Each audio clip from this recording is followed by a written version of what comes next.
This was where it ended last time, in the quiet of a room, between excitement and disbelief. Amaka had just returned from the village, from seeing her mother, from a proposal she never expected. She sat with her friend, holding proof that her life had changed. A ring, a promise, a future she believed was secure. 6 months passed. Life didn't pause for happiness. It kept moving, and plans began to take shape. Amaka and Nakali returned to the village together, not as visitors, but as a couple preparing to honor tradition. This time, it wasn't about surprise or excitement. It was about intention. They came to be seen, to be known, and to begin the journey the right way. Respect came before words. This was where approval mattered most. A mother's presence carries history, wisdom, and quiet judgment.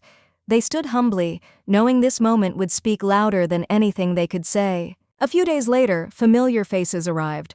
Friends came dressed in tradition, smiles ready, energy carefully measured. Not everyone who shows up comes with the same intentions. The day of the gathering arrived, and the village felt alive. Elders came together, seated under the open sky, ready to listen and observe. This was their way. Nothing moved forward without their presence and approval. Amaka was there, standing beside her friend, smiling easily. She was happy, talking, recalling stories from the journey, from the proposal, from everything that had led them back home. Her excitement was real. She believed this moment was shared, that everyone around her felt the same joy. But while Amaka spoke freely, not everyone was listening with the same heart. Some smiles stayed on the surface, and some reactions said more than words ever could. After the gathering, everyone stayed in the village for a few more days. Meals were shared, stories were exchanged, and relatives Amaka hadn't seen in years came around to welcome her. The days felt full, and on the surface, everything seemed warm and familiar. Amaka spent most of her time with Nakuli, moving easily through the village, greeting elders and reconnecting with family. She was relaxed there, comfortable in a way the city never allowed her to be. It felt like a pause before the next chapter of her life began. Her friend was always nearby, joining in the conversations and laughing when everyone else laughed, but Amaka started to notice small things, comments that didn't need to be made, questions that felt unnecessary. It was subtle enough to ignore at first, but present enough to linger. She didn't come to fight. She came to question, not loud enough to cause a scene, just quiet enough to slip into his thoughts. Every sentence sounded harmless. Every pause carried suggestion. She wasn't asking for answers. She was planting doubt and waiting for it to grow. Amaka thought it was just a conversation. Two friends talking, nothing more. But some words don't come to comfort. They come to disturb. Her friend spoke softly, like concern. But every sentence carried a question Amaka never asked herself before. Not accusations, just suggestions. And that's how doubt enters quietly. Not loud, not obvious. By the time Amaka walked away, nothing had changed on the outside, but something had shifted inside her. Because when doubt is planted by someone close, it doesn't scream, it waits. The village had given them answers, but it also planted questions. As the sun dipped lower, it was time to leave. Smiles were exchanged, hugs lingered a little longer than necessary. Goodbyes always sound simple, but they carry weight. Amaka felt hopeful, Nakuli felt steady, but her friend watched closely. Some journeys don't end when you leave a place. They follow you back, quietly. Back in the city, the noise felt louder and the pace sharper.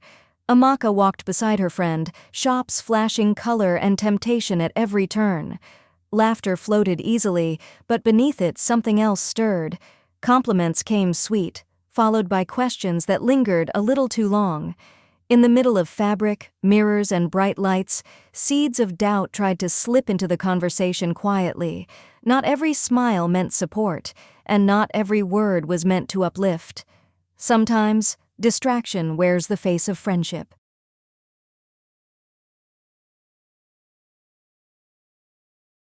As the drums echoed softly outside, the room filled with quiet excitement. Amaka sat still at the center, her heart steady but full, as the women moved around her with practiced care.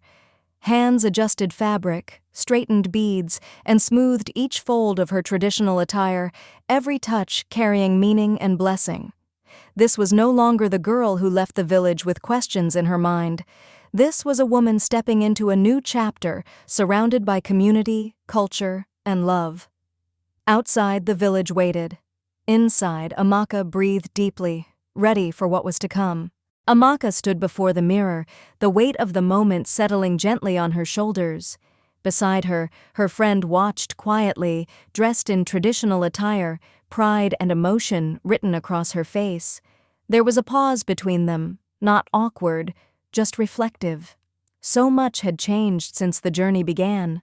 Doubts had faded, truths had surfaced, and paths had become clearer. Her friend reached out, adjusting a final detail, offering a soft smile. Not everything needed to be said. In that moment, they both understood. Some journeys test bonds, others redefine them.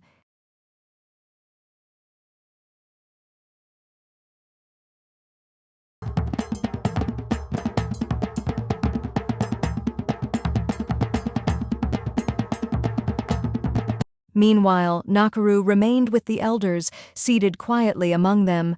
Their voices carried stories, blessings, and expectations, while he waited patiently. The moment was drawing closer, and tradition required stillness before celebration. The moment was finally here. Side by side, Amaka and Nakaru knelt before the elders, heads bowed, hearts steady. The courtyard fell quiet as wisdom filled the air. Prayers were spoken, hands were lifted, blessings passed from one generation to the next. This was not just a union of two people, but of families, of history, of promise. In that sacred pause, the journey that began with hope, doubt, and faith now stood affirmed. What was whispered in struggle had become sealed in honor, and before the elders, their future was officially placed on solid ground. As tradition demanded, Amaka stepped forward with calm confidence, the cup held steady in her hands. All eyes followed her as she offered the drink to Nakuli, a quiet symbol of respect, acceptance, and choice. When Nakuli received it, the air shifted. It was no longer just a ceremony. It was a promise spoken without words. In that simple act, two lives crossed into one path, witnessed by family, elders, and history itself.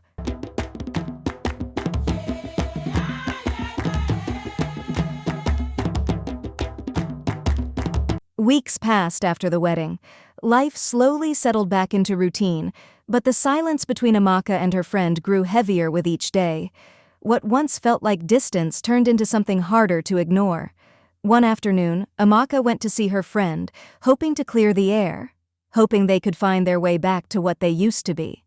But the visit did not go as planned. Words were exchanged, long-held feelings spilled out, and everything they had been avoiding finally exploded. Amaka left that day with a heavy heart, and since then, they have not spoken. Life has a way of changing people. Love grew, paths shifted, and some bonds could not survive the journey. Amaka found her future, Nakuli found his place, and the village witnessed a union meant to be. But not every story ends with everyone still standing side by side. Some friendships teach us who we were, others remind us who we've become, and sometimes the hardest endings are the quiet ones. This was not the end of the story, just the end of this chapter.